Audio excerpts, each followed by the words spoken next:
So I am trying to avoid a lot of slides.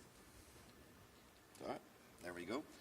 And I'm not going to do a big company introduction because I do hope you know Nestle, otherwise my colleagues from Nestle are in trouble, okay?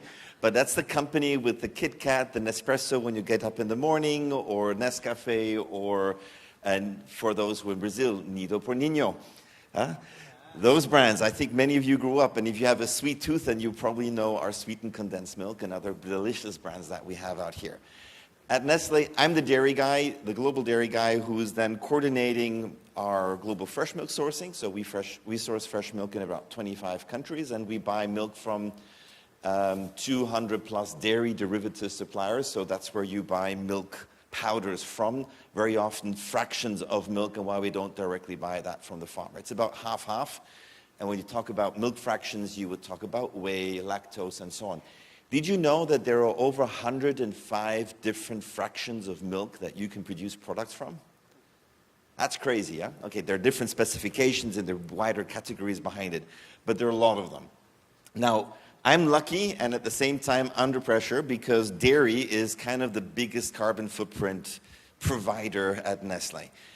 And when we look at that, it's about a third of everything. So if you're looking at 92 million tons of carbon a year, you're talking about, a third of that is going to be coming from dairy. And our company made a commitment that by 2025, this year, we would reduce our carbon footprint versus 2018 by 20%. Now, the good news is we're at last year's, if you looked at our non-financial report, we're at 21.3 last year already. So I'm not saying I'm going to the beach today, but I still have a job tomorrow. The trouble is that our target for 2030, it's 50%. 50% of the volumes need to come from regenerative agriculture, and 50% of our carbons need to be reduced. Now, why on earth would we set a target when FLAG, the SBTi FLAG target for agriculture in dairy, is 31%? Why would we do that? I mean, the first thing I told my bosses is, if you go for speed, it's going to cost you more. Are our shareholders going to agree with that? Can we afford it? So we need to understand the problem, and we need to understand why, exactly to your point. And we're not doing carbon for the sake of carbon. We're not doing Regen Ag for the sake of Regen Ag. There is a real problem that goes behind it. And that problem is called resilience. And I'll start there. There are a number of issues that we need to address. And the first one is resilience. Now, because we're at IFAMA, I'm going to take a slightly scientific approach, but you will find the professors amongst you will find all the gaps in between, right? So first thing is define the problem. And if you go into change management, the first thing you do is you choose one of the, top 5 change management things, and then you start applying that. And the first thing that they all have in common before they differentiate is build a guiding coalition. So let's define the problem. And I think I'm going to keep this super short because this morning it was said time and again. But I mean, ultimately, the revolution, the green revolution that we had in agriculture has created a quasi-period of peace. We could have had 100 years, not entirely, but let's say 70, 80 years of peace because we have filled more bellies than ever before. Right? That is the fact, and that is what the Green Revolution brought us. It has brought, today's conventional agriculture has brought more good than pretty much any other invention has in the history of mankind. That is a fact. At the same time, we've also had challenges that have come up, right? This has not come without a cost. So a lot of production systems today are under a lot of pressure. And it's, on the one hand, climate change.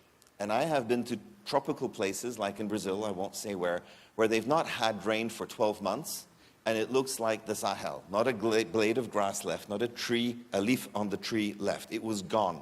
We were shipping cane to the farmers and trucks of water every day just to keep cattle alive. February 2024, India had 40 degrees Celsius, another case. Sri Lanka, northern tip, didn't have rain for 9 months last year. You want me to continue? I know a lot of you have said it's real and there's still the naysayers out there, but we get impact on supply chains because we buy a lot of different ingredients. Sri Lanka, we buy 1 million coconuts a week, right? So we get impacted if things like that happen. And for the farmer, what does that mean? If you have a failed crop, if you're in a high input, high output production system, and you've got a failed crop, once, for many, they will collapse. 2, 3, 4 times, you're gone. Potato farmers in Switzerland, they're saying, we're not planting potatoes anymore. Europe is talking about rapeseed. I think that's the end of rapeseed in Europe because of climate change, and then good, there's also legislation questions about spraying and pesticides. So that's on the one hand climate change, on the other hand you have the topic of water, and then you have the whole topic of the ag chemicals of a high input output. So the question is, and that was raised this morning, how do we produce more food with fewer resources while restoring our ecosystems and improving farmers' livelihoods? No money, no honey, is what my milk sourcing managers said in China when I was there. How do we make agriculture attractive for the next generation? Why we've had the young board here earlier on. How do we build a system where soil health, water biodiversity, and economic returns are not at odds, but aligned? And the answer lies in collaboration, courageous adaptation, and this is why I'm going to offer you 3 points. I'm not going to give you the answers, because if I had all the answers, we wouldn't be collaborating and looking, we'd be just doing, and we are doing a lot, but yet still not enough. So the first one is regenerative agriculture. And regenerative agriculture is not a dogma, and I'm going to be extremely clear on that. Regenerative agriculture has to be extremely pragmatic. That means it needs to be locally adapted. So some call it regenerative agriculture, some call it conservation, some call it climate smart farming. It's not about ideology, it's about outcomes. We need to work with nature, meaning feeding and protecting our soils, improving water, infiltration, planting trees, yada, yada. You've heard all of that 100 times today. And ideally AI-powered. Why AI-powered and why IT? We want that because we ideally want to have every farmer working as the best farmer.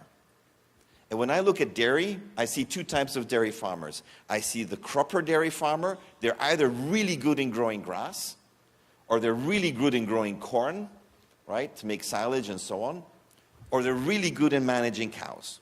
And there is just that 1% of farmers who is good in managing both, right? It's like expecting your HR manager to be the best HR manager, the best finance manager, and the best agronomist at the same time, and who knows how to run a factory and do processing. Good luck. But that's the job of a farmer. So the question of IT is being, and AI, is being able to allow the farmer to work with AI. And AI, the way we view AI, is that you have a professional, a full-fledged professional, and AI is his assistant, his buddy, that allows him to do just that much more. So regenerative agriculture, powered by AI, and backed by that. Regen Ag, feeding the soil as a starting point, and adapted with local strategies. The second point, it's about you. It's about people. And I wear another hat as president of Sci Platform, where we actually framed the Regen Ag framework and a process to go through across 200 food and beverage companies around the world. And if you're not part of it yet, please come and see me and please sign up, because you get to be in the seat in helping to co-develop that. Now, people-powered agriculture has to do with us, students, professionals, agronomists, scientists, all of us. And I love the picture you showed earlier on with the cattle there on the ranch, right? Because when I see these things, and this is, please take this as a positive way, there are a lot of such examples. Today you have, you would have noticed that the cows are standing in the shade, right? And these shade things, they cost a lot of money. Now, you can call up those solar panel companies and ask them to just build huge surfaces of solar, because you've got land. And again, it's a question of access to such sites, and you know, it's not that simple, but being able to wire it up with electricity to do these kind of things. But we need to think out of the box. We need to think on ways that we're not only having to put capital on the money, but that is business driven and enables an additional income for the farmer.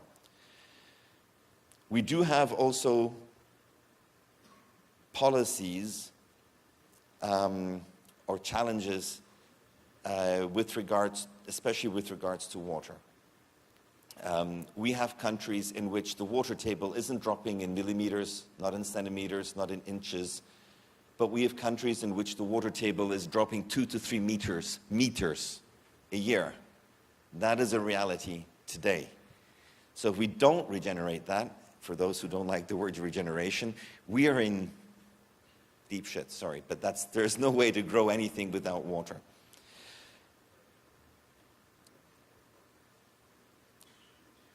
The third point is aligning incentives across the supply chain. And you see that I'm summarizing a lot of the elements that were mentioned earlier on. We talk about farmers and agronomy. We should also talk about processors like the Nestlé's, and we need to talk about consumers. So we need aligned incentives, a reward scheme that goes from the CEO all the way down to the farmer. Everybody's on board, our salaries, our engagements, our performances. We in the food industry also need to earn the farmer's trust again. We need to invest into long-term partnerships. That means sharing data, co-developing solutions, and holding each other accountable. So when I work with our cooperatives that are supplying milk to us, I don't say, you need to. The first thing I ask them is, who are the farmers that you're assigning to me? Because that problem is my problem. I make it personal. If it's not personal, it's not going to work. And for us as a company, this became a bit of an identity crisis for Nestlé.